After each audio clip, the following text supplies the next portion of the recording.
नमस्कार। देश काल में आपका स्वागत है। मैं हूं मुकेश कुमार। दोस्तों, मोटे तौर पर लोग मानते हैं कि और हैं भी डोनाल्ड ट्रंप जो है वो दक्षिणपंथी हैं और दुनिया भर में वो दक्षिणपंथी नेताओं के साथ खड़े हैं, दक्षिणपंथी पार्टियों और सरकारों की मदद कर रहे हैं और उनके जो हम सफ़र हैं, खासम खास हैं एलोन मस्क, वो भी यही कर रहे हैं। बल्कि वो तो सीधे सीधे कई देशों की राजनीति में दखलंदाजी भी कर रहे हैं। चुनाव में जो पार्टी दक्षिणपंथी है, बल्कि अति दक्षिणपंथी है, उनका समर्थन कर रहे हैं, उनके पक्ष में वोट डालने का आह्वान कर रहे हैं। तो इससे ये संदेश मिलता है, ये अंडरस्टैंडिंग बनती है कि डोनाल्ड ट्रंप और इलोन मस्क दोनों दुनिया भर में दक्षिणपंथियों को प्रमोट कर रहे हैं। लेकिन क्या ये सच्चाई है? सच्चाई तो है कि ये दोनों प्रमोट कर रहे हैं, दोनों ताकतवर हैं, दोनों अपनी अपनी ताकतों का इस्तेमाल इसके लिए करना चाह रहे हैं और कर भी रहे हैं। लेकिन मज़े की बात यह है कि ट्रंप का जो रुख है, जो नीतियां हैं, जो अंदाज है और जिस ढंग से वो आक्रामक ढंग से दुनिया भर में अपनी नीतियों को थोपने की कोशिश कर रहे हैं, उसकी वजह से जो उदारवादी नेता हैं, लिबरल पार्टीज़ हैं और लिबरल लीडर्स हैं, उनकी साख बढ़ रही है, उनकी लोकप्रियता उनके देशों में बढ़ रही है। अब ये आपको अजीबोगरीब लग सकता है, लेकिन हो यही रहा है। लेकिन उन्हीं लिबरल लीडर्स की, उन्हीं उदारवादी नेताओं की साख और लोकप्रियता बढ़ रही है जो ट्रंप के मुकाबले खड़े हो रहे हैं, घुटने नहीं टेक रहे हैं हमारे प्रधानमंत्री मोदी जी की तरह, बल्कि तन कर खड़े हैं, जवाब दे रहे हैं, लड़ रहे हैं, मुकाबला कर रहे हैं। अब देखिए, एक के बाद एक कई उदाहरण इसके संबंध में मैं आपसे शेयर कर सकता हूँ। मसलन कनाडा का उदाहरण लीजिए।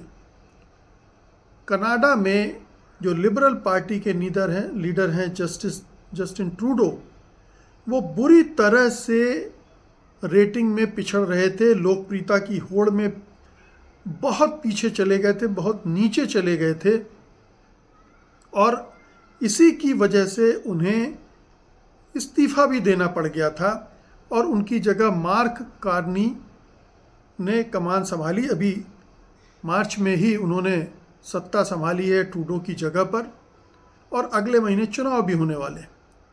और जो दूसरी जो उनके मुकाबले की कंजर्वेटिव पार्टी है, पूरे 2024 में वो लिबरल पार्टी के मुकाबले काफ़ी लोकप्रिय थी, काफ़ी रेटिंग में लगातार आगे बनी हुई थी और उसने ऐसा तय माना जा रहा था कि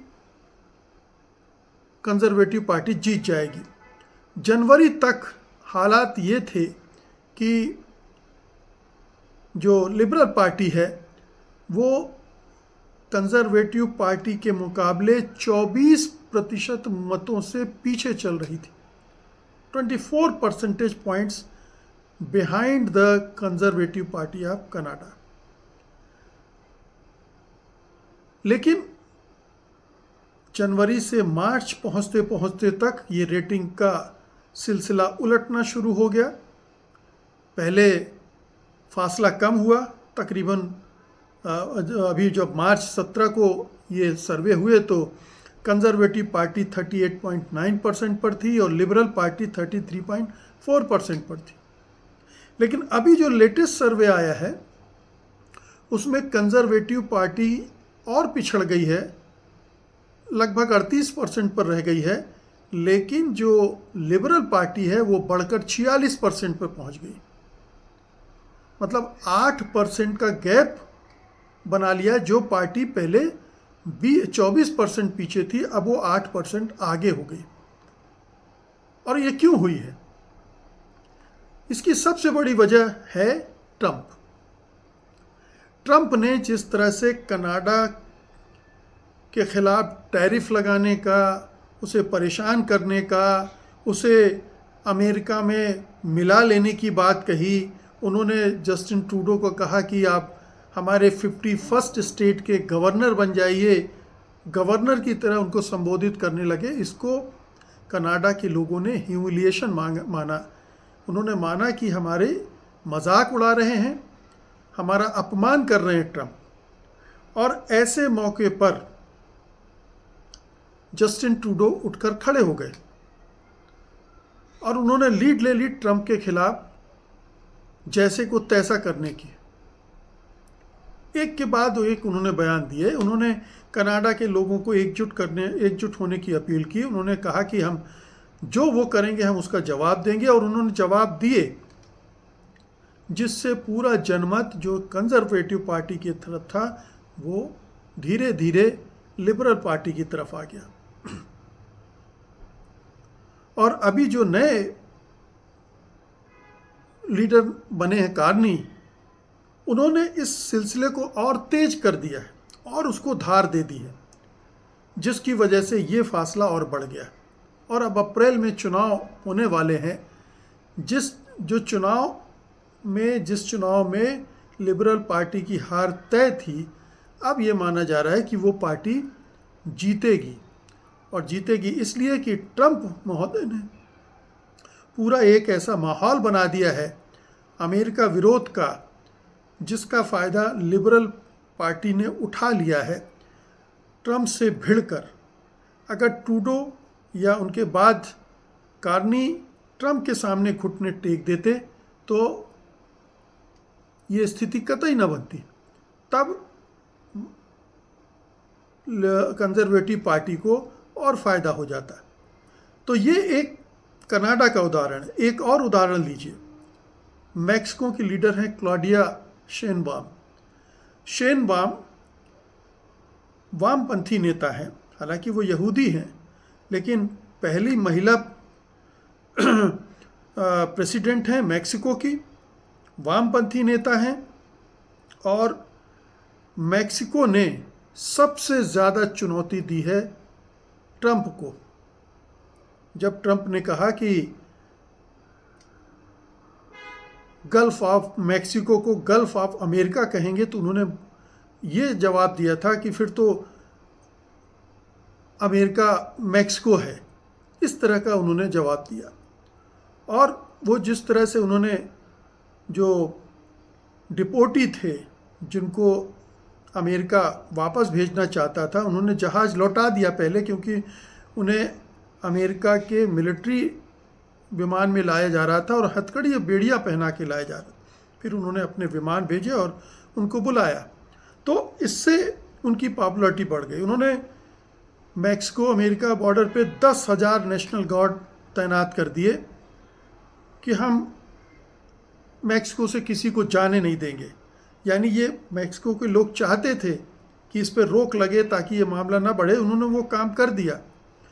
और जब टैरिफ लगाया गया तो उन्होंने जवाबी टैरिफ भी लगा दिया उसी के मुकाबले। इससे उनकी लोकप्रियता एकदम से बढ़ने लगी। उनकी अप्रूवल रेटिंग बढ़ती बढ़ती अब अच्छी खासी हो गई है। और ये माना जाता है कि लगभग 80% मैक्सिको के लोग शेनबाम के साथ खड़े हैं। ये सिर्फ 3 महीनों की उपलब्धि है जो ट्रंप की वजह से संभव हुई। अगर ट्रंप ने ये अभियान उनके खिलाफ न चलाया होता तो शायद उन्हें मुश्किल होती अगला टर्म जीतने में। लेकिन थैंक्स टू ट्रंप वो अब अगर चुनाव होते हैं तो वो जीतेंगे। एक और उदाहरण लीजिए यूक्रेन का।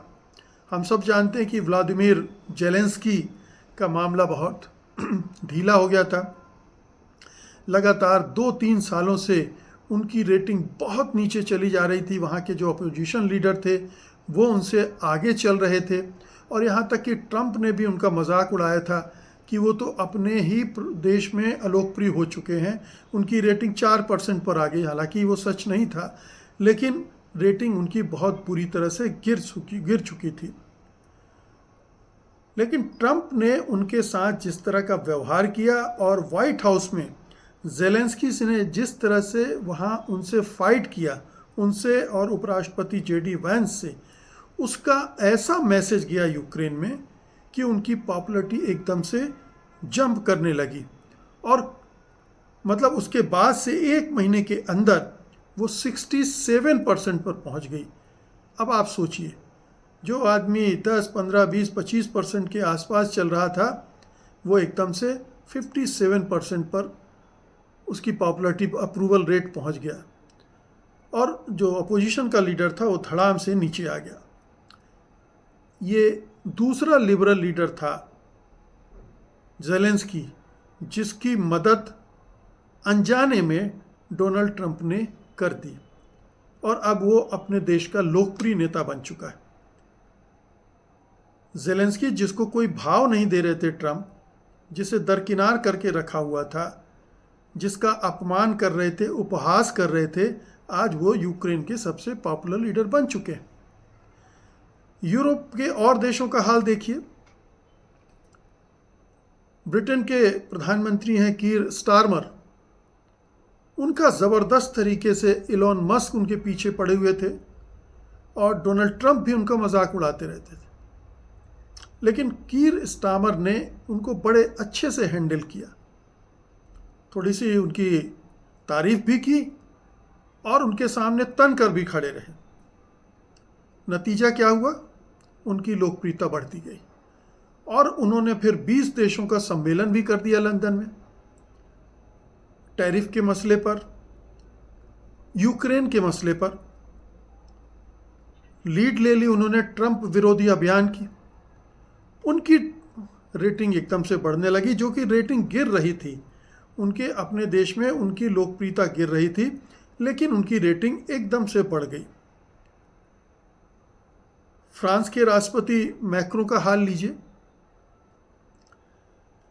उनकी रेटिंग गिरते गिरते 27% पर आ गई थी और वो लगातार गिरती 22% पे आ गई थी, माफ़ कीजिएगा, और वो लगातार नीचे ही जा रही थी। लेकिन ट्रंप से जिस तरह से उन्होंने डील किया वाइट हाउस में, उन्हें रोकते हुए उन्होंने कहा कि फैक्ट करेक्ट कर दूं और फिर अपनी बात रख दी, उसकी वजह से उनकी रेटिंग बढ़ने लगी और अब वो 22 से बढ़कर 27% तक पहुंच गई है। ये सब क्यों हो रहा है? आप सोच सकते हैं। ये ट्रंप की बदौलत हो रहा है। ट्रंप जिन नेताओं को कमज़ोर करना चाहते हैं, जिन सरकारों को कमज़ोर करना चाहते हैं, इलोन मस्क और डोनाल्ड ट्रंप, उन नेताओं की स्थिति मजबूत होती जा रही।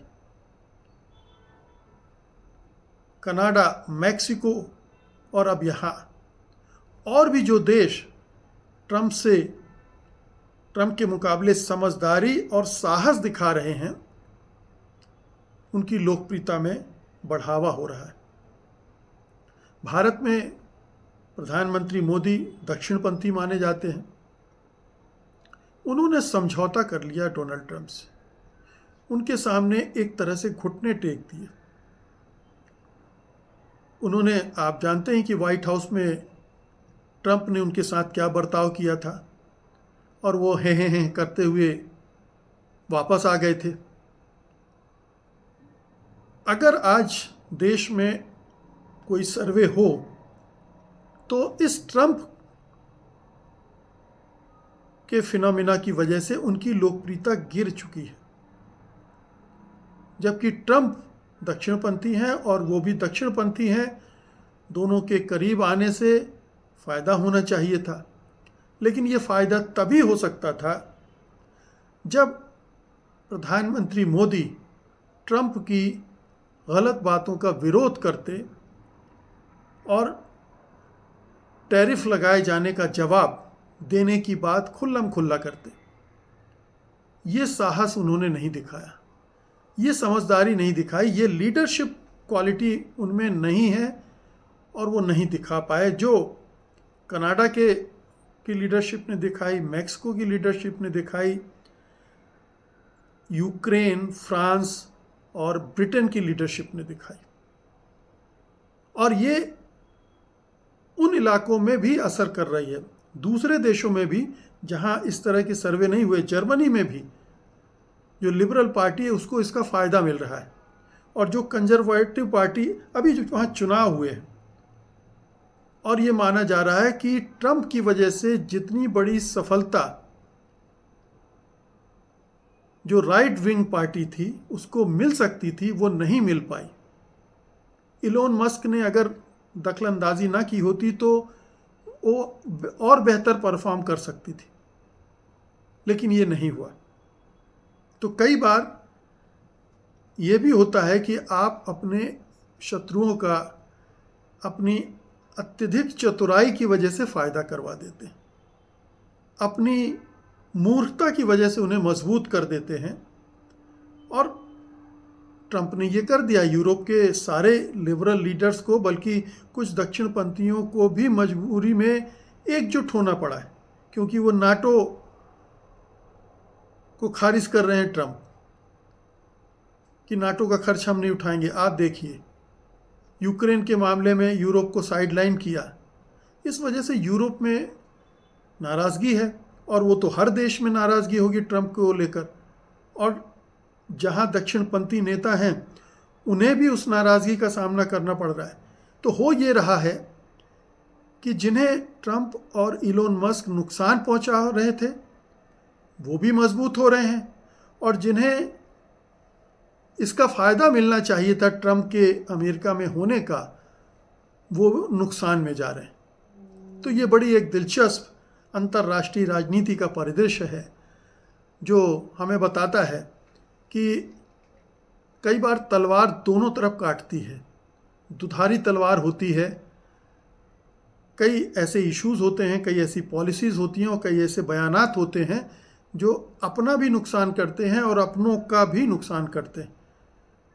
ट्रंप जो कुछ कर रहे हैं उससे कम अभी यही दिखता है। बहुत बहुत शुक्रिया आपका, धन्यवाद, नमस्कार।